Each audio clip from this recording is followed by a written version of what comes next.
अस्सलाम वालेकुम। हम कैम्ब्रिज ओ लेवल्स की पाकिस्तान स्टडीज़ की कंप्लीट वीडियो सीरीज़ के साथ आपके सामने हाज़िर हैं।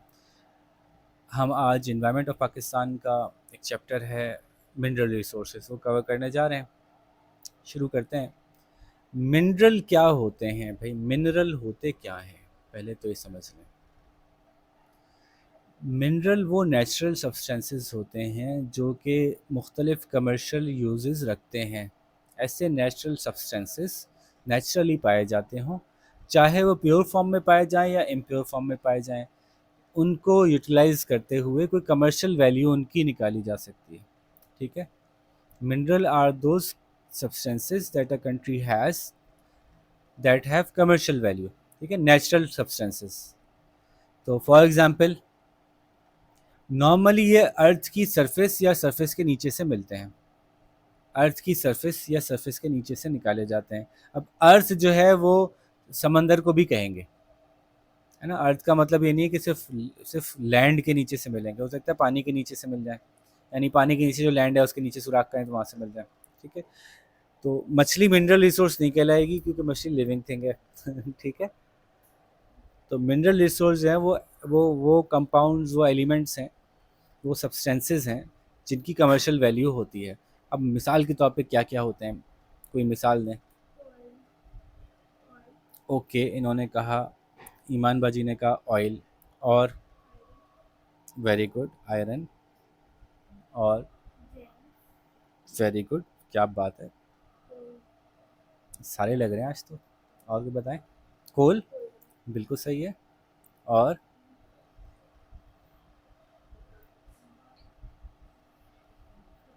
इतनी बड़ी लिस्ट है बेटा, इतनी बड़ी लिस्ट है कि ये फिर पेज पे नहीं आएगी। इतनी बड़ी लिस्ट है क्योंकि ज़मीन के नीचे से क्या कुछ नहीं निकलता। जिप्सम, सॉल्ट, नमक भी निकलता है। ठीक है। फिर हर तरह के केमिकल्स ही निकलते हैं अंदर से। आयरन निकलता है, अगर मेटल्स में देखें तो सारे मेटल्स ज़मीन से निकलते हैं। आयरन निकलता है, आपका एलुमिनियम निकलता है, कॉपर निकलता है, सिल्वर निकलता है, गोल्ड निकलता है। जितने मेटल्स हैं सब ज़मीन में से निकलते हैं। जितने आप देख लें नॉन मेटल्स हैं सब ज़मीन में से निकलते हैं। गैसेस को छोड़ दें, हालांकि गैसेस भी ज़मीन में से आ रही हैं। जैसे मीथेन है, मीथेन भी तो नीचे से ही निकल रही है ना, मीथेन गैस जो चूल्हे में जलती है हमारी। लेकिन ये कि आप अदरवाइज देखें, सारी चीज़ें, सोडियम है, कहाँ से निकलता है? ज़मीन से निकलता है। पीरियोडिक टेबल अगर आपके जहन में हो, पीरियोडिक टेबल में जितनी भी चीज़ें हैं ऑलमोस्ट सारी ज़मीन में से ही आती हैं, गैसेस को छोड़ दें अगर तो। गैसेस भी किसी कंपाउंड फॉर्म में ज़मीन में मौजूद होती हैं, लेकिन चलें उसकी बात नहीं करें। लेकिन सोडियम, पोटेशियम, कैल्शियम कहाँ से आ रहे हैं? सब ज़मीन से आ रहे हैं। बाद अपनी प्योर फॉर्म में है, बाद अपनी प्योर फॉर्म में नहीं है, इम्प्योर फॉर्म में है, और उनको एक्सट्रैक्ट करते हैं हम।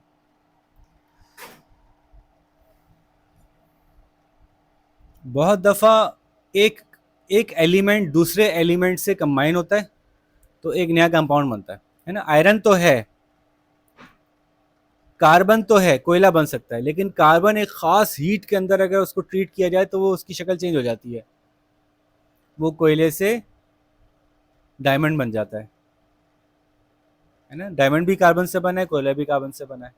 उसको खास टेम्परेचर, खास प्रेशर मिलेगा तो वो डायमंड बन जाएगा। ज़मीन के नीचे दबा हुआ होगा बहुत ज़्यादा प्रेशर में, और उसको जो है वो हीट मिल रही होगी ख़ास तरह की, तो डायमंड बन जाएगा। तो इसका मतलब है कि मिनरल फॉर्मेशन में एक बहुत बड़ा इंपॉर्टेंट रोल जो है वो हीट का है। हीट का है, नीचे मैग्मा में है। तो नीचे मैग्मा जो है वो एक सोर्स है मिनरल्स का। नीचे ज़मीन के नीचे जो है वो मैग्मा की वजह से मिनरल्स उसके अंदर पहले से मौजूद होते हैं। कंपाउंड एलिमेंट्स होते हैं जो आपस में मिल जाते हैं और एक नया कंपाउंड बनाते हैं। वो ऐसे ऐसे ऊपर उठता है, ज़मीन के अंदर खुश्क होता है, ड्राई होता है, ठंडा होता है, फिर हम उसको माइनिंग करके निकाल लेते हैं। ठीक है। तो कुछ तो बिल्कुल ही नीचे से आते हैं, है ना। अर्थ की अगर सरफेस आपको याद हो तो अर्थ ऐसी है ना। अर्थ की सरफेस है, अगर मैं इसको जूम करूं तो इसकी एक अब आउटर लेयर है, फिर उसके बाद इनर है, फिर उसके बाद इनर है, फिर यहाँ पे मैग्मा है। तो कुछ यहाँ पे पाए जाते हैं, कुछ यहाँ पाए जाते हैं, कुछ यहाँ पाए जाते हैं, मुख्तलिफ लेयर्स हैं। और आपको पता है कि ये लेयर्स ऊपर आती रहती हैं, है ना। यहाँ पे कहीं ना कहीं सुराख होता है, फिर यहाँ से मैग्मा पर उठता है, फिर यहाँ नई रॉक्स फॉर्मेशन होती है। कुछ ये पिघल पिघल के वापस मैग्मा में गिरते हैं, फिर यहाँ से मैग्मा बॉयल होता है, बाहर निकलता है, फिर ये ऊपर आए। तो ये भी एक चल रहा होता है प्रोसेस। तो इसलिए आपको मिनरल्स यहाँ भी मिलते हैं, यहाँ भी मिलते हैं, यहाँ भी मिलते हैं, यहाँ भी मिलते हैं, मुख्तलिफ लेयर्स में मिलते हैं। कुछ मिनरल्स जो हैं वो सरफेस ऑफ द अर्थ पे भी मिल सकते हैं, सरफेस पे मिल जाते हैं, जैसे सिलिका है ना। सिलिका तो मिट्टी रेत में मिल जाएगी, सरफेस पे मिल गई आपको। कुछ मिनरल्स जो हैं वो क्रिस्टल की शेप में होते हैं, कुछ मिनरल्स जो हैं वो मिट्टी के साथ मिक्स हुए होते हैं और दूसरी इम्प्योरिटीज़ के साथ मिक्स हुए होते हैं। आयरन के साथ बहुत होता है, आयरन अपनी ऑक्साइड्स के साथ मिलता है। ये सारी मालूमात याद करने की कोई ज़रूरत नहीं है, सिर्फ एक बैकग्राउंड बता रहे थे। ये चैप्टर इसमें, ये एग्जाम में नहीं आएगी, ये इन्फॉर्मेशन आपसे नहीं पूछी जाएगी। अच्छा जी, मिनरल को आमतौर पे जिस प्रोसेस से निकालते हैं एक्सट्रैक्शन कहलाती है। ठीक है, एक्सट्रैक्शन का लफ्ज़ आपको पता होना चाहिए। अब एक्सट्रैक्शन के अंदर माइनिंग एक प्रोसेस है। माइन कहाँ होती है, माइन कौन कौन से तरीक़ों से होती है? एक है open cast mining. Open cast mining क्या है कि अगर कोई चीज़ ज़मीन के बहुत करीब है तो बस ऊपर से ही खोदना शुरू कर दो, खोदते जाओ, नीचे आपको वो रिसोर्स मिल जाएगा, उसको निकालना शुरू कर दो। पाकिस्तान में जो कोयला है थर में, उसकी ऐसे ही माइनिंग हो रही है। एक बड़ी सी जगह पे, बहुत बड़ी जगह है समझ लें, इसको खोदना शुरू किया ऊपर से ही, तो नीचे कोयला निकलना शुरू हो गया। तो ऐसे ना गोल गोल सीढ़ियाँ बनाते जा रहे हैं, खोदते जा रहे हैं, सीढ़ियाँ बनाते हैं, और ये बड़े बड़े ट्रैक्टर्स मिलके खोद रहे हैं। ये एकड़ों ज़मीन है, बहुत बड़ी ज़मीन है। उसको ऊपर से मिट्टी हटा के नीचे से खोदना शुरू कर रहे हैं, तो नीचे चीज़ें मिल रही हैं। यहाँ पे करीब में जो है वो उन्होंने ट्रेन का वो भी बना दिए, ट्रैक्स बना दिए, वैगन्स और लॉरीज के लिए रास्ता बना दिया, उसमें लोड कर रहे हैं और आगे लेके जा रहे हैं। ठीक है, तो ये तो ओपन कास्ट माइनिंग ऊपर सरफेस से ही कर दी इन्होंने। माइनिंग जो है वो अंडरग्राउंड भी हो सकती है। अंडरग्राउंड माइनिंग के दो तरीके हैं। वंस अगेन एग्जैक्टली ये सवाल नहीं आएगा कि name two methods of underground mining. ये सारा जो कॉन्सेप्ट आपको पता चलता है तो उससे आपको सवाल अटेम्प्ट करने में हेल्प मिलती है। तो उसके दो तरीके हमारे पास हैं, नंबर 1 एडिट है और नंबर 2 शाफ्ट है। और इसमें जो है वो मेरे पास तो एक तस्वीर भी मौजूद है और मैं तस्वीर आपको खींच के दिखा देता हूँ, तो उससे आपको वैसे ही सब समझ में आ जाएगा। देखिए ज़रा।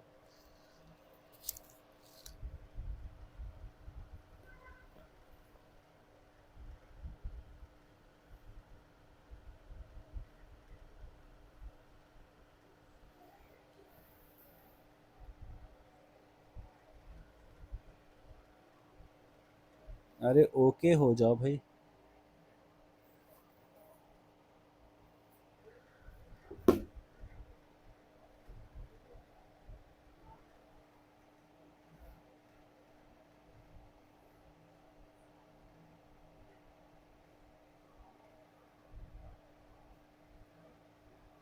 ये देखिए जी, तस्वीर खींच के मैं ले आया। ये देखिए जी, तस्वीर खींच के आ गई। ये ओपन कास्ट माइनिंग है। देखिए, आप अपनी किताब में देख सकती हैं, जो सरफेस से ही की जा रही है। ये एडिट माइनिंग है, जो इस डायरेक्शन में घुसाई जा रही है। अब तो उसमें तस्वीर नहीं सब कुछ बता दी ना, अल्फाज की ज़रूरत ही नहीं है। ये शाफ्ट माइनिंग है, जिससे पहले आप वर्टिकली पूरा नीचे जाते हैं। जब बहुत नीचे होता है तो और स्लोप नहीं मिल रहा होता आपको पहाड़ का, साइड से एंटर होने का रास्ता नहीं मिल रहा, डायरेक्ट नीचे ही जाना है, तो शाफ्ट माइनिंग करते हैं। ऑयल के लिए आमतौर पर ड्रिल करते हैं, वो शाफ्ट करते हैं सीधी सीधी। अच्छा, इसी तरह से एडिट माइनिंग में आपको कहीं पहाड़ की साइड पे मिल गया, ऐसी जगह मिल गई जो कि आपको डायरेक्टली डीप लीप ले जाएगी, तो आप यहाँ पे एडिट माइनिंग कर सकेंगे। बाज़ प्रोसेसेस में दोनों इस्तेमाल हो रही होती हैं बैक वक्त। जैसे खेवड़ा माइंस जो हैं, उसमें एडिट भी हो रही है और शाफ्ट भी हो रही है, क्योंकि वो पूरा पहाड़ ही नमक का है, ऊपर से नीचे भी आ रहे हैं और साइडों से भी जा रहे हैं। ठीक है जी, तो ये बात हो गई हमारी कि माइनिंग जो है वो मुख्तलिफ़ तरीक़ों से की जाती है। मिनरल्स जो हैं वो हमें मेटालिक भी मिलते हैं, नॉन मेटालिक भी मिल रहे हैं। ठीक है, ये बात भी थोड़ी देर पहले हमने डिस्कस की थी। फॉर एग्जांपल मेटालिक की मिसाल हो गई आयरन ओर। ओर जब कहा जाता है, इसका मतलब होता है कि वो किसी चीज़ के साथ किसी दूसरी फॉर्म में है, रिएक्ट किए हुए है, फिर हमें उसको केमिकल प्रोसेस से गुजार के प्योरीफाई करना है अभी। ठीक है, बात समझ आ रही है? आयरन ओर का मतलब क्या हुआ कि आयरन अपनी Fe ओरिजिनल फॉर्म में नहीं है, FeO है या Fe समथिंग के साथ मिला हुआ है। फिर आप उसको एक्सट्रैक्ट करेंगे, फिर उसको तोड़ेंगे, बारीक बारीक पाउडर करेंगे, फिर उसको प्रोसेस से गुजारेंगे, मुख्तलिफ केमिकल प्रोसेस से, वो अपनी असली हालत में आ जाएगा, प्योरीफाई हो जाएगा। तो आयरन ओर है, कॉपर ओर है, एंटीमनी है, मैग्नीज है, गोल्ड है, सिल्वर है, टिन है। बहुत सारे मिनरल मेटालिक होते हैं, कुछ नॉन मेटालिक भी हैं, जैसे कोल है, सल्फ़र है, रॉक है, रॉक सॉल्ट, और जिप्सम है, और आपकी लाइमस्टोन है, मार्बल है, मार्बल, ग्रेनाइट, ये भी मिनरल्स हमारे मुख्तलिफ काम के होते हैं। मेटालिक मिनरल्स को कैसे निकालते हैं माइंस में से? करीबन एक ही जैसे तरीका है कि माइनिंग कैसे करते हैं, आप नीचे जाते हैं, आप ब्लास्ट करते हैं छोटे छोटे से, जहाँ से ब्लास्ट करते हैं वहाँ से पहाड़ टूट के, उसके टुकड़े टूट के गिरते हैं, उनको लॉरी में लोड करते हैं, ले जाते हैं। कहीं कहीं जो है वो ऐसा भी होता है कि लेज़र कट किया जाता है, जो बहुत कीमती किस्म की माइन होती है, उसमें शेप बहुत मैटर करता है, तो उसको लेज़र कट भी करते हैं। जैसे कि जेम्स की माइन है, उसमें बाज़ जगहों पे लेज़र कट करने से बहुत क्लीन टुकड़ा निकल के बाहर आता है, लेकिन हर जगह ये पॉसिबल नहीं होता। ठीक है, बात समझ में आती है? एक और तस्वीर बनी हुई है, how cement is made from non metallic minerals like limestone, gypsum and chalk. तो ऑल्दो अगेन इसका कोई सवाल नहीं आना, सिर्फ आपको एक प्रोसेस समझाने के लिए उन्होंने दिखा दिया कि किस प्रोसेस से ये सीमेंट बनाई जा रही होती है। तो मिनरल्स की मदद से हम क्या क्या काम ले रहे हैं, उनमें से एक काम ये भी है कि सीमेंट बनाते हैं मिनरल्स से। पाकिस्तान की माइनिंग इंडस्ट्री की बात करते हैं डायरेक्टली। पाकिस्तान में जो पुराने कुछ हमारे पास डेटा मौजूद है, पहले उसकी बात करें तो हमारे पास बहुत सारे रिज़र्व्स हैं। रिज़र्व्स का अंदाज़ा कैसे लगाया जाता है? मुख्तलिफ लहरों की मदद से, अल्ट्रासाउंड या मुख्तलिफ वेव्स की मदद से हम डेप्थ का अंदाज़ा लगाते हैं कि मिनरल कितनी डेप्थ तक मौजूद है तो कितना होगा। एक अंदाज़ा ही होता है, वो एग्जैक्ट नहीं होता, लेकिन अंदाज़ा काफ़ी हद तक हमारा क्लोज होता है। तो पाकिस्तान में कोयला है, बता रहे हैं कि 185 बिलियन टन्स है, बहुत है। पाकिस्तान में कोयला इतना है कि आप सैकड़ों साल इस्तेमाल करते रहें, ख़त्म नहीं होगा। बस पाकिस्तान के कोयले का मसला है कि उसके अंदर इम्प्योरिटीज़ बहुत ज़्यादा हैं, वो अपनी हार्ड फॉर्म में नहीं है। हार्ड फॉर्म में जो कोयला होता है ना, वो बहुत ज़्यादा अच्छी हीट जनरेट करता है और उसके साथ फ्यूम्स कम निकलते हैं। हमारे पास जो कोयला है उसमें हीट कम होती है और धुआं ज़्यादा होता है, हम लोगों की तरह से ना। हमें हम धुआं ज़्यादा छोड़ते हैं, काम कम करते हैं, बातें ज़्यादा करते हैं ना। जो हमारा कोयला भी ऐसी है, बातें ज़्यादा करता है, उसका काम कम होता है। ठीक है, हमारे पास नेचुरल गैस है। तो नेचुरल गैस पाकिस्तान में बहुत पाई जाती है। एक ज़माने में सुई एक मकाम था बलूचिस्तान में, वहाँ से निकली थी, हमें लगा था कि इतनी है कि हम सदियों इस्तेमाल करेंगे। फिर हमने उसको गाड़ियों में इस्तेमाल करना शुरू कर दिया, चूल्हों में जलाने के लिए निकाल ली थी, गाड़ियों में लगाना शुरू कर दिया, गाड़ियों में लगा के हम सारी खा गए, ख़त्म हो गई। ऑलमोस्ट नियर द एंड है सुई पे गैस। अब हम बाहर से मंगा रहे हैं पैसे देकर गैस, अपनी गैस ख़त्म हो गई हमारी। हाँ, लेकिन सिंध में बहुत सी जगहों पे गैस अभी निकल रही है, ये एक हमें एडवांटेज मिला कि पहले बलूचिस्तान में निकली थी, अब सिंध में बहुत जगह गैस निकल रही है और वो अच्छी खासी है। और गैस का इस्तेमाल क्या है, नेचुरल गैस का इस्तेमाल क्या होता है पता है आपको? पाकिस्तान में नेचुरल गैस का जो मीथेन होती है, उसका इस्तेमाल क्या है दुनिया भर में या पाकिस्तान में? नंबर वन तो आपका स्टोव चलता है ना, किचन चलता है उससे, कुकिंग में इस्तेमाल होती है। ठीक है, कुकिंग में, हीटिंग में, है ना। उसके बाद हमारे पाकिस्तान में इलेक्ट्रिसिटी जनरेशन में इस्तेमाल होती है। वो कैसे इस्तेमाल होती है? जैसे कराची इलेक्ट्रिक है कि इलेक्ट्रिक है, उनके पास इलेक्ट्रिक जनरेशन के कारखाने हैं, उसके अंदर बड़े बड़े पानी के टैंक हैं। उन पानी के टैंक को नीचे से गर्म किया जाता है ताकि उसमें क्या क्रिएट हो, स्टीम क्रिएट हो। उस स्टीम से टरबाइन चलाई जाती है, गोल गोल टरबाइन घूमती है तो बिजली बनती है। अब उस पानी को गर्म करने के लिए वो गैस इस्तेमाल करते हैं, तो हम गैस से बिजली बनाते हैं। बहुत सारे हमारे कारखाने ऐसे हैं जो गैस से बिजली बनाते हैं। तो हमारी गैस का एक इस्तेमाल है बिजली बनाना। गैस का एक इस्तेमाल मैंने बताया है कि कुकिंग। हमारे यहाँ गैस का एक इस्तेमाल था कि गाड़ियाँ चलाना, अब कम हो गया, लेकिन एक ज़माने में हर एक ने गाड़ियाँ चलाई हैं गैस से। सारी गैस हमने जो खाने पकाने में इस्तेमाल करनी थी वो गाड़ी में फूंक के खा गए। खैर, तो आप कह लें व्हीकल में इस्तेमाल होती है। और गैस का एक बहुत बड़ा इस्तेमाल है जो बहुत ज़रूरी है, फर्टिलाइज़र गैस से बनता है। मीथेन गैस से फर्टिलाइज़र बनता है। तो पूरे हमारी जो फर्टिलाइज़र इंडस्ट्री है, चाहे वो जितने बड़े बड़े आप नाम सुनते हैं ना, जितने भी बड़ी बड़ी कंपनीज़ हैं, सोना यूरिया का नाम सुना होगा, फलानी कंपनी फलानी, बहुत कंपनीज हैं बड़ी बड़ी। और ये बहुत बड़े बड़े प्लांट होते हैं फर्टिलाइज़र के, क्योंकि बहुत फर्टिलाइज़र चाहिए होता है। आपको पूरे पाकिस्तान में फर्टिलाइज़र फेंकना है तो कितना चाहिए होगा, बहुत चाहिए होता है, शॉर्टेज ही रहती है। जितना ही बना लेते हैं कम ही रहता है, इतना समझ लें आप। फर्टिलाइज़र जो है वो मीथेन से बनता है, बहुत ज़्यादा इसका बुनियादी कंपोनेंट है। तो अब अब गवर्नमेंट के पास एक मसला है कि गैस है कम, बच्चे 3 हैं, रोटी 1 है, किसको खिलाऊं? पेट किसी का भी नहीं भरता, थोड़ी थोड़ी सबको बांट देते हैं। तो चूल्हा भी चलाने के लिए भी चाहिए, बिजली बनाने के लिए भी चाहिए। व्हीकल्स पे तो काफ़ी हद तक कमी कर दी इन्होंने। तो अब चूल्हा, बिजली और फर्टिलाइज़र में लड़ाई रहती है गैस में, किसको खिलाऊँ? बात समझ आ रही है? तो नेचुरल गैस का हमारे पास ऑयल है, ऑयल भी निकलता है थोड़ा बहुत हमारे पास, और हमारे पास लाइमस्टोन है, बहुत डिपॉजिट है लाइमस्टोन, बहुत बड़ी तादाद में है पाकिस्तान के पास। लाइमस्टोन के कई जगहों पे हमारे पास वो हैं। रॉक सॉल्ट हमारे पास दुनिया का शायद दूसरा बड़ा डिपॉजिट हमारे पास ही है। ठीक है, फिर क्रोमाइट है, मार्बल है, मार्बल बहुत बहुत डिपॉजिट है हमारे पास, वही सवात कागान नारायण इस तरफ नॉर्दर्न एरियाज में मार्बल है। फिर हमारे पास जो है वो जिप्सम है, हमारे पास मैग्नेसाइट है, सल्फर है, आयरन ओर भी मिलती है। और अभी इसमें मौजूद नहीं है आपकी इस किताब में, जो डेटा है पुराना है। हमारे पास दुनिया का बहुत बड़ा कॉपर और गोल्ड का जखीरा दरियाफ्त हो गया। इतना कॉपर है, इतना कॉपर है, इतना कॉपर, सारी उम्र भी इस्तेमाल करेंगे तो ख़त्म नहीं होगा, लेकिन 2-4 साल में हम उसको पता नहीं कुछ करेंगे और गायब हो जाएगा। खैर ये तो बात मजाक की हो गई, लेकिन ये इस बुक में अभी आपके पास जो डेटा है इसके बाद की बात है, क्योंकि 2000 कुछ का डेटा है। कॉपर का बहुत बड़ा ज़ख़ीरा, दुनिया के बड़े तरीन ज़ख़ीरों में से एक हमारे पाकिस्तान में निकला है, बलूचिस्तान में। बलूचिस्तान भी एक ऐसी माँ है हमारी, जो हर कुछ बात हमें एक ऐसी औलाद देती है अपनी कि लो इससे काम चलाओ। सुई से गैस दी उसने, जब वो ख़त्म हो गया उसने हमें ये कॉपर और गोल्ड का ज़ख़ीरा दे दिया। अच्छा, हमारे साथ मसला है कि हमें वो निकालना नहीं आता, हमें माइनिंग नहीं आती, हमारे पास ना वो इक्विपमेंट है, ना वो सीखते हैं हम, ना सीखना चाहते हैं। हमने बाहर की कंपनी से कहा है कि भाई ये हमारे पास सोना है, खुद निकाल दो, खुद बेच दो, कुछ पैसे हमें भी दे देना, कुछ तुम रख लेना। तो हमारे ये वाली डील होती है बाहर की कंपनियों से।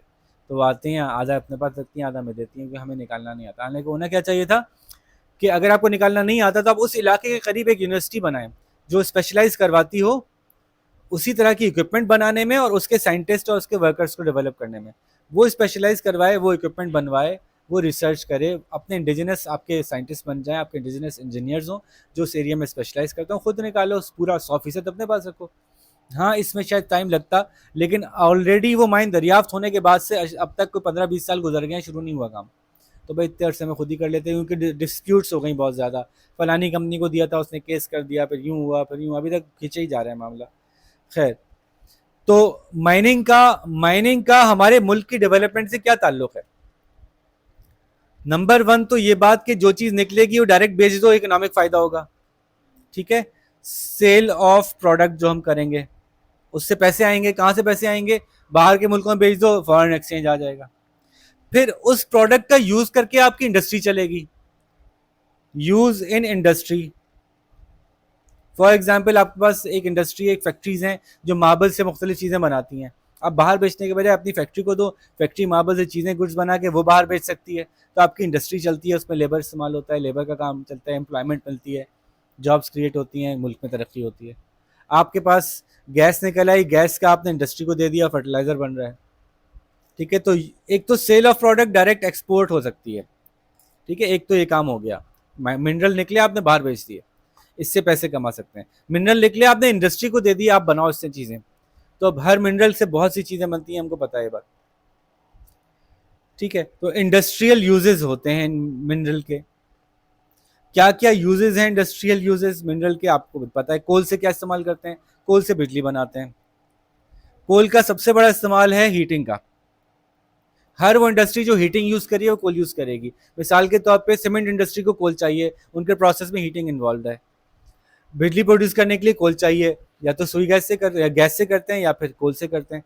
वैसे तो कई जगह पे तेल से भी करते हैं, तेल से बिजली बना रहे हैं। तेल इतना महंगा है, लेकिन हम हैं पाकिस्तानी, हम तो जीतेंगे, हाँ जीतेंगे। हम तेल से बिजली बनाएंगे, महंगी वाली, दुनिया की सबसे महंगी बिजली बनाते हैं हम, कहीं कहीं तेल से ही बनाते हैं, तेल जलाते हैं, बिजली बनाते हैं। खैर, और कोल का इस्तेमाल हर जगह, मैंने कहा जहाँ हीटिंग इन्वॉल्व है वहाँ कोल इस्तेमाल है। Cement industry, steel industry, steel में भी वो आयरन और मिक्स होती है ना मुख्तलिफ चीज़ों से, क्या स्टील बना रहे होते हैं। स्टील के लिए उसको गर्म करना ज़रूरी है, गर्म करने के लिए गैस भी इस्तेमाल होती है, कोल भी इस्तेमाल होता है। शीशे की जितनी इंडस्ट्री है उसमें भी होता है, जहाँ जहाँ कास्टिंग हो रही है वहाँ वहाँ होता है। ठीक है, नेचुरल गैस की मैंने दोनों यूज़ बता दी, पावर के लिए भी हो रही है और मैंने बताया फर्टिलाइज़र के लिए भी हो रही है। मिनरल ऑयल, यानी मिनरल ऑयल किसे कहते हैं? पेट्रोल की मुख्तलिफ शक्लों को। पेट्रोल है, डीजल है। मिनरल क्यों कहते हैं इसको? क्योंकि ज़मीन के नीचे से निकलता है। ठीक है। तो मिनरल ऑयल के भी बहुत सारे यूजेस हैं। नंबर वन, सबसे पहले तो मिनरल ऑयल आपके फ्यूल के तौर पर इस्तेमाल होता है। Number two, petrol electricity production में बहुत जगह इस्तेमाल हो रहा है, पाकिस्तान में पावर के लिए इस्तेमाल हो रहा है। उसके अलावा मिनरल ऑयल के बाद चीज़ें निकल के लुब्रिकेंट्स के तौर पर यूज़ होते हैं। ज़मीन के नीचे से जो तेल निकलता है वो गाढ़ा गाढ़ा काला काला होता है, उसमें से बहुत सारी चीज़ें शामिल होती हैं। उनको अलग अलग कर लें तो उसमें से पेट्रोल भी निकलता है, जैसे कि जेट फ्यूल, जहाज़ों की फ्यूल भी उसी में से निकलती है, गाड़ियों की फ्यूल भी उसी में से निकलती है। और फिर उसमें से कुछ गाढ़ा गाढ़ा जो पीछे रह जाता है तो वो लुब्रिकेंट के तौर पर इस्तेमाल होता है, जैसे मोबिल ऑयल है जो चीज़ों को के अंदर फ्रिक्शन को कम करने के लिए यूज़ होता है। तो इस तरह के ऑयल्स भी इसी मिनरल ऑयल में से निकलते हैं। जिप्सम का क्या काम है भाई? पेंट में, फर्टिलाइज़र में इस्तेमाल होती है, सीमेंट में इस्तेमाल होती है, प्लास्टर ऑफ पेरिस बनती है जिप्सम से। मार्बल कहाँ इस्तेमाल होता है? मार्बल का पत्थर जगह जगह ब्यूटिफिकेशन के लिए इस्तेमाल किया जाता है, बिल्डिंग्स के अंदर उसके चिप्स, फ्लोर में चिप्स चलते हैं मार्बल के। क्ले का क्या इस्तेमाल है? क्ले से बहुत सारी पॉटरी बनती है। मैग्नेसाइट का क्या इस्तेमाल है? ये सीमेंट में, फर्टिलाइज़र में, पेपर पल्प में इस्तेमाल होता है। सल्फ़र का क्या इस्तेमाल है? सल्फ़र तो भाई दुनिया का one of the most used chemicals में से एक है। सबसे बड़ा इस्तेमाल सल्फ़र का सल्फ्यूरिक एसिड में होता है। सल्फ्यूरिक एसिड जो है वो H2SO4 दुनिया का सबसे ज़्यादा इस्तेमाल होने वाले लिक्विड्स में से एक है, क्योंकि वो हर तरह की इंडस्ट्री में सल्फ़र इस्तेमाल होता है। ये बनाना है, साथ में सल्फ़र डलेगा, वो बनाना है, साथ में सल्फ़र डलेगा, सल्फ्यूरिक एसिड डलेगा, ये बनाना है, साथ में सल्फर, हर चीज़ में सल्फ्यूरिक एसिड डलता है। अगर आप सल्फ्यूरिक एसिड बनाने का कारखाना लगा लें और 24 घंटे चलाएं फिर भी आपका सामान आप पूरा नहीं कर पाएंगे दुनिया की ज़रूरत को। इतना सल्फ्यूरिक एसिड नीडेड है कि आप जितना बनाए उतना बिक जाता है, जितना बनाए उतना बिकता है। ठीक है, तो सल्फ़र भी का इस्तेमाल ही मैंने इंडस्ट्री में बताया। ठीक है, उसके अलावा और भी यूजेस हैं मुख्तलिफ चीज़ों के। आयरन ओर ज़ाहिर है, आयरन कहाँ इस्तेमाल होता होगा? हर तरह के मेटल से रिलेटेड इंस्ट्रूमेंट्स बनाने में इस्तेमाल होता है, बिल्डिंग्स में इस्तेमाल हो रहा है आयरन। कॉपर जो है वो वायर बनाने में इस्तेमाल होता है। वायर जितने भी अच्छे वाले वायर होते हैं, सबसे अच्छा वायर गोल्ड का होता है, लेकिन गोल्ड बहुत महंगा है। उसके बाद सिल्वर का सबसे अच्छा वायर होता है, वो भी बहुत महंगा है। तो जो जो थर्ड बेस्ट है वो कॉपर है। हाँ, अब कॉपर भी बहुत महंगा हो गया है, तो वो भी निकाल के अब एल्युमिनियम के वायर डलना शुरू हो गए हमारे यहाँ, जो कि थर्ड बेस्ट से बहुत नीचे है, लेकिन बहरहाल काम चला रहे हैं। ठीक है जी। मिनरल के इंडस्ट्रियल यूजेस तो मैंने आपको बताया, मिनरल के एग्रीकल्चरल यूजेस भी होते हैं। सीमेंट की मदद से कैनाल पक्की की जाती हैं, चलो एक एग्रीकल्चरल काम आ गया। मेटल्स की मदद से एग्रीकल्चरल टूल बनाए जाते हैं, हल जिससे चलाते हैं वो है एक ट्रैक्टर बन रहा है। फिर ट्रैक्टर चलने के लिए भी जो फ्यूल यूज हो रही है वो भी तो मिनरल है। सीमेंट मिनरल से बनती है ना। फिर आपके मिनरल से मैंने बताया कि बैलेंस ऑफ पेमेंट कैसे बेहतर होता है। एक तो आप डायरेक्ट वो मिनरल्स बाहर एक्सपोर्ट कर दें, डॉलर आएंगे। फिर उससे जो चीज़ें बन रही हैं उनको एक्सपोर्ट कर दें, उससे डॉलर आएंगे। एम्प्लॉयमेंट जनरेट होती है मिनरल की एक्सट्रैक्शन से, जी, हर तरह की। एक तो डायरेक्ट जो एक्सट्रैक्ट कर रहा है उसकी एम्प्लॉयमेंट, फिर एक्सट्रैक्ट करके जिस इंडस्ट्री को दे रहा है वहाँ एम्प्लॉयमेंट, फिर उन सामानों को सेल करने के लिए जो सेल्समैन खड़े हो रहे हैं उनकी एम्प्लॉयमेंट, तो बहुत एम्प्लॉयमेंट है। इलेक्ट्रिसिटी जनरेशन मैंने बता दिया, जिस इलाके में मिनरल दरियाफ्त होता है उस इलाके में डेवलपमेंट हो जाती है, सड़कें बन जाती हैं, स्कूल बन जाते हैं, हॉस्पिटल बन जाते हैं, क्योंकि वर्कर्स आ रहे हैं ना, तो वर्कर्स को अकोमोडेट करने के लिए पूरे पूरे शहर बसते हैं। जहाँ से मिनरल एक्सट्रैक्ट होना शुरू हो जाता है ना, पूरा शहर बस जाता है। हमारा जीडीपी बढ़ता है, लेकिन माइनिंग इंडस्ट्री के बहुत प्रॉब्लम्स हैं। सबसे बड़ा प्रॉब्लम हमारा ह्यूमन रिसोर्स प्रॉब्लम है, ह्यूमैनिटी का प्रॉब्लम है। Mining is one of the most dangerous job, क्योंकि ज़मीन के अंदर घुस के फाड़नी है चीज़ें, वहाँ ऑक्सीजन नहीं है, ऊपर से पहाड़ ने दबा दिए तो सब मर जाएंगे। Mining is the most dangerous job, one of the most dangerous job in the world. आपको पता है दुनिया की सबसे डेंजरस जॉब कौन सी है? उसको कहते हैं शिप ब्रेकिंग। कभी दोबारा उससे बात करेंगे। शिप ब्रेकिंग का क्या मतलब होता है? पुराने जहाज़ जब ख़राब हो जाते हैं तो उन जहाज़ों को टुकड़े टुकड़े करके उसके पार्ट्स को टीन डब्बे वाले की तरह से बेच दिया जाता है, अलग अलग करके। तो जहाज़ों को तोड़ के उसमें से सामान निकालना दुनिया की मोस्ट डेंजरस जॉब में से एक है। उसमें बहुत लोग मरते हैं, क्योंकि वो इतने साइंटिफिकली नहीं निकालते। गरीब मुल्कों के पास ले आके खड़ा कर देते हैं वो जहाज़, वहाँ पे लेबर काट काट के निकालती है, चीज़ें गिरती हैं, अचानक से कहीं से गैस निकल आई, फट गई, बहुत लोग मरते हैं उसमें। माइनिंग में भी ये मसला है कि अच्छे लेवल की माइनिंग करनी है, बहुत सेफ्टी के साथ करनी है, तो वो फिर महंगी पड़ती है। तो गरीब मुल्कों के गरीब वर्कर्स काम करते हैं माइनिंग के लिए और वो सस्ता पड़ता है, लेकिन उनकी सेफ्टी का कोई ख्याल नहीं होता। ऑक्सीजन का ख्याल नहीं हो रहा, दब के मर गए ख्याल नहीं हो रहा, सेफ्टी इक्विपमेंट नहीं है प्रॉपर उनके पास। तो माइनिंग का सबसे बड़े मसलों में से एक मसला है कि माइनिंग में सेफ्टी अवेयरनेस, पैसा नहीं है इतना कि वो प्रॉपरली फाइनेंस कर सकें, प्रॉपर इक्विपमेंट यूज हो रही हो, प्रॉपर स्ट्रक्चर खड़ा हो रहा हो। आप नीचे सुराख करते जा रहे हैं, उसको रीइंफोर्स कर रहे हैं, आप स्टील के उसके अंदर खड़े कर रहे हैं पिलर्स, आप उसके अंदर कहीं से प्रॉपर उसकी छत वट बना के गुजार रहे हैं कि कहीं पहाड़ गिर ना जाए नीचे। इसके लिए भी पैसे चाहिए, तो फाइनेंशियल प्रॉपर नहीं होता है हमारे पास टेक्निकल एक्सपर्टीज नहीं है कि अच्छी माइनिंग कैसे होगी। जब टेक्निकल एक्सपर्टीज नहीं होंगी तो फिर आप बाहर से बुलाएंगे, महंगी पड़ेगी। जैसे कि पाकिस्तान के साथ हुआ कि कॉपर रिकॉर्ड एक माइन है पाकिस्तान की जो सबसे बड़ी, मैंने बताया कॉपर की mine one of the largest mine है दुनिया की। अब वहाँ का प्रॉब्लम ये है कि वहाँ पे आपको टेक्निकल एक्सपर्टीज ना होने की वजह से बाहर से लोगों को बुलाना पड़ रहा है। तीसरा मसला ये है कि बाज़ मिनरल रिसोर्सेज हमारे पास हैं तो, लेकिन वो निकालना मुश्किल है बहुत। उसके निकालने में मुश्किल क्या हो सकती है नाबिया बाजी? या तो बहुत डीप पाए जा रहे हैं, वहां तक हमें टेक्निकली नहीं आ रहा, या वो एक ऐसे इलाके में पाए जाते हैं वहां पहुंचना मुश्किल है। पहुंचना क्यों मुश्किल होता है?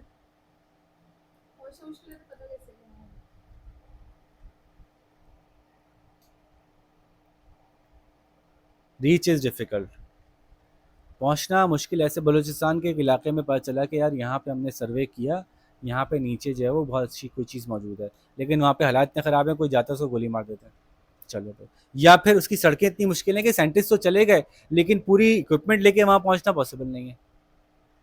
तो मुख्तलिफ तरह के ये प्रॉब्लम्स पाकिस्तान में बहुत हैं कि हर जगह पे हमने सड़कें चूँकि बनाई नहीं है, तो बहुत सी जगहों पे ऐसी चीज़ें मौजूद हैं जो हम निकाल नहीं सकते, वहाँ पहुँच ही नहीं सकते प्रॉपर इक्विपमेंट लेकर। और सिक्योरिटी के प्रॉब्लम्स हैं, जैसे मैंने कहा सिक्योरिटी के बहुत प्रॉब्लम है पाकिस्तान में, क्योंकि ज़्यादातर मिनरल्स बलूचिस्तान के पीके में पाए जाते हैं, वहाँ सिक्योरिटी के इशूज़ ज़्यादा हैं। फिर हमारे करप्शन का मसला है। एक जगह से 50 अरब के मिनरल निकलने थे, आपने 5 अरब में किसी को भेज दिया, ज़ाया हो गए। ठीक है जी, मैप बना हुआ है, प्लीज़ मैप को ज़रा एक नज़र ज़रूर देख लीजिएगा अपने पास कि कौन से मिनरल्स कहाँ से निकल रहे हैं, ये ज़रूरी है। ये मैप आपके पेपर में काम आएगा। इन्वायरमेंट पे इफेक्ट है माइनिंग का कोई? बहुत अच्छी साइकिल एक तस्वीर दी हुई है, मैं आपको खींच के दिखाता हूँ। देखें, ये बड़ा अच्छा सा एक चार्ट बना हुआ है कि इन्वायरमेंट के क्या क्या इफेक्ट हैं, पूरी साइकिल दी हुई है। वेजिटेशन कट डाउन हो जाती है ना, मिनरल जहाँ एक्सट्रैक्ट करते हैं दरख्त काट देते हैं। फिर लैंडस्केप ख़राब हो जाती है, वहाँ बाजी धमाके हो रहे हैं, कचरा पड़ा हुआ नज़र आ रहा है। फिर रॉक ब्लास्टिंग की वजह से अर्थ में सुराख होते हैं, जिसकी वजह से डिप्रेशन कॉज हो जाता है। आपने यहाँ से माइनिंग कर लिया, डिप्रेशन हो गया, सुराख गड्ढे हो गए बड़े बड़े, उन गढ़ों में बारिश में पानी जमा हो जाएगा, फ्लडिंग होने का चांस होगा। फिर नॉइज़ पोल्यूशन होगी, डर्ट हवा में उड़ती है जब ब्लास्ट होते हैं, तो उसकी वजह से बहुत ज़्यादा पार्टिकल्स हवा में आ जाते हैं। माइनर्स की हेल्थ ख़राब होती है, उनके सांस के साथ बहुत चीज़ें जाती हैं। फिर लैंड पोल्यूशन होती है, माइनिंग वेस्ट निकलता है, कचरा निकाल निकाल के आप ज़मीन पे फैला रहे हैं। वाटर सप्लाई पॉल्यूट हो जाती है कि वहाँ पे वहीं जहाँ माइनिंग हो रही है उसी के बराबर में बाज़ औक़ात उसको साफ़ करने की इंडस्ट्री लगी होती है, वो पानी को निकाल निकाल के ज़मीन में दरिया में छोड़ रहे होते हैं। एयर पोल्यूशन, स्मोक और डस्ट की वजह से। तो ये बहुत सारे इन्वायरमेंटल लॉसेस जो हैं वो इन्होंने गिनवा दिए एक ही गो में, आसान हो गया आपके पास। तो इन्वायरमेंटल डिग्रेडेशन को रोकने के लिए आप क्या क्या कर सकते हैं, बहुत एक छोटी सी लिस्ट दी हुई है, बड़े आराम से आप उसको पढ़ भी सकते हैं, अपने दिमाग में खुद सोच लेना क्या करना है कि भाई साइंटिफिक लाइन से माइनिंग करो, कम से कम नेगेटिव इफेक्ट्स क्रिएट करो। उसके लिए अगर कहीं पे आपने दरख्त काटे हैं तो आपको फ़र्ज़ होना चाहिए किसी दूसरी तरफ आप दरख्त लगा दो, है ना। छोटी छोटी हर मसले का हल आप बता सकते हैं। अगर जहाँ पे आप गढ़ा करके सुराख करके काम कर रहे हैं तो आप साथ में लेवल करते जाओ, सिर्फ ये यू शेप में गढ़ा नहीं करो, उसको आप प्रॉपर एक स्ट्रेट लाइन में सुराख करते चले जाओ। खर्चा ज़्यादा होगा इसमें आपका, लेकिन इन्वायरमेंट तो बेहतर रहेगी। तो लेवल होना चाहिए। फिर जहाँ से निकल गया अब दोबारा वहाँ पे काम नहीं है, उसको फिल कर दो, लैंड को फिल कर दिया जाए जहाँ पे कब काम नहीं रहा। माइनिंग वेस्ट को जो है वो प्रॉपरली डिस्पोजल किया जाए, दरियाओं में ना छोड़ा जाए। जो लोग माइनिंग के साथ एसोसिएटेड हैं उनको प्रॉपर इक्विपमेंट पहनाई जाए। माइनिंग के अराउंड जो इलाका है उस पर बहुत सारे दरख्त उगाए जाएँ। जो पानी निकल भी रहा है और वो गंदा पानी है तो उसको वाटर ट्रीटमेंट प्लांट लगाया जाए। जो लोग वहाँ पे रहते हैं उनकी लिविंग कंडीशंस को बेहतर करने के लिए वहाँ हॉस्पिटल्स बना के दिए जाएँ, वहाँ पे स्कूल्स बना के दिए जाएँ। फिर वर्किंग कंडीशन को हर सूरत में बेहतर बनाया जाए। सस्टेनेबल डेवलपमेंट और माइनिंग का मतलब ये हुआ, आखिरी बात है हमारी, चीज़ सस्टेनेबल कब होती है? मेरे पास 1 हफ्ते तक खाना नहीं आना, 1 हफ्ते तक पानी नहीं आना, 1 हफ्ते पानी नहीं पीऊँगा तो मर जाऊँगा ना। 1 बोतल पानी आ गई कहीं से, अब क्या किया मैंने, आज ही सारी पी गया। तो मैं 2-3 दिन सर्वाइव किया, 5वें दिन मर गया। उस बोतल को सस्टेनेबली इस्तेमाल नहीं किया। 1 बोतल पानी आ गया, मैंने आज 1 घूँट पिया, कल 1 घूँट पिया, परसों 1 घूँट पिया, तरसों 1 घूँट पिया, 1 हफ्ते सर्वाइव कर गया। समझ में आ रही है बात? तो जो हमारे पास रिसोर्सेज है माइनिंग की, सारे एक साथ निकाल दो, सुई गैस में किया ना हमने, सारे निकाल के खत्म कर दिया, फिर हाथ हाथ धरे बैठे हैं। दूसरा तरीका ये हो सकता है कि जो रिसोर्सेज निकल रहे हैं उनको इस तरह से इस्तेमाल किया जाए कि वो लॉन्गर टर्म में चलते रहें। तो साइंस और टेक्नोलॉजी की मदद से हम इस बात का प्लान करें कि जो भी रिसोर्सेज हमारे पास निकल रहे हैं वो हम लॉन्ग रन में चलाएं, जल्दी जल्दी फ़ौरन से सारा खा के मत बैठ जाएं, बल्कि उनको इस तरह से यूज़ करें। जैसे कि मैं छोटी सी मिसाल देता हूँ, उसको क्लोज करते हैं। सऊदी अरब में ऑयल निकलता है, ऑयल कब तक निकलेगा? ख़त्म हो जाएगा। जब ऑयल ख़त्म हो जाएगा, बहुत कमा रहे हैं, बहुत पैसे कमा रहे हैं, एकदम से गरीब हो जाएंगे वो। सोचो ना आप, अनाबिया के घर के नीचे ना तेल का एक कुआं निकल गया, उसमें से रोज़ाना 1 अरब रुपए का तेल निकलता है। अनाबिया वो 1 अरब रोज़ाना खा जाती है, ऐसे खर्च करती है, यहाँ लुटाया वहाँ लुटाया। अचानक से एक दिन वो ऑयल निकलना ख़त्म हो गया, अब अनाबिया के पास 0 पैसे हैं, अनाबिया फिर गरीब बन गई। तो वो सस्टेनेबिलिटी यहाँ पे कैसे आती है कि जो मिनरल निकल रहा है उसकी मदद से दूसरी इंडस्ट्री तैयार कर लो। यही सऊदी अरब भी कर रहा है ना, उनको पता चल गया कि अब मिनरल तो ख़त्म हो जाएगा, तो हम अपनी ट्रैवल इंडस्ट्री को इम्प्रूव करें, यहाँ पे फाइनेंस इंडस्ट्री को इम्प्रूव करें, बाहर के मुल्कों से इन्वेस्टमेंट लेके आएँ, ऐसा माहौल बनाए कि लोग आना चाहें हमारे मुल्क में, जैसे कि दुबई में कर लिया। दुबई कुछ नहीं एक्सपोर्ट कर रहा है, लेकिन लोग दुबई में जाके कारोबार करना चाहते हैं। उन्होंने पीस दे दिया, अच्छी वर्किंग एनवायरनमेंट दे दी, उन्होंने जो है वो आपको फाइनेंशियल हब दे दिया, अच्छी सी पोर्ट दे दी, यहाँ से ट्रेड हो सकती है, चलो भाई आप आके यहाँ कारोबार करने में मज़ा आ रहा है हमें। तो सऊदीया भी अब यही कर रहा है कि अपने माइनिंग से हासिल किए हुए पैसे को अपनी दूसरी इंडस्ट्री को डेवलप करने के लिए इस्तेमाल कर रहा है। ये सस्टेनेबिलिटी हो गई कि आगे तक चलेगा मामला। फिर इसी तरह से जो चीज़ निकल रही है उसको ऐसे राशन करो कि वो ज़्यादा अरसे तक चल जाए। भाई गाड़ी में नहीं देना चाहिए था गैस को, आपको चूल्हे पे चलाते रहते, पता नहीं और कितने डेकेड्स निकल जाते उसी से। तो ये सस्टेनेबिलिटी का प्लान आपके पास होना चाहिए। बस ये छोटी सी बात थी माइनिंग के चैप्टर में। अब आप जब इसके क्वेश्चन सॉल्व करने बैठेंगे तो फिर आपको समझ में आएगा कि ये जो भी इंफॉर्मेशन हमने डाइजेस्ट की है इसका इस्तेमाल होना कैसे। ठीक है, तो फिर उसके साथ आपसे मुलाकात करेंगे। अपना ख्याल रखिएगा। अल्लाह हाफ़िज़।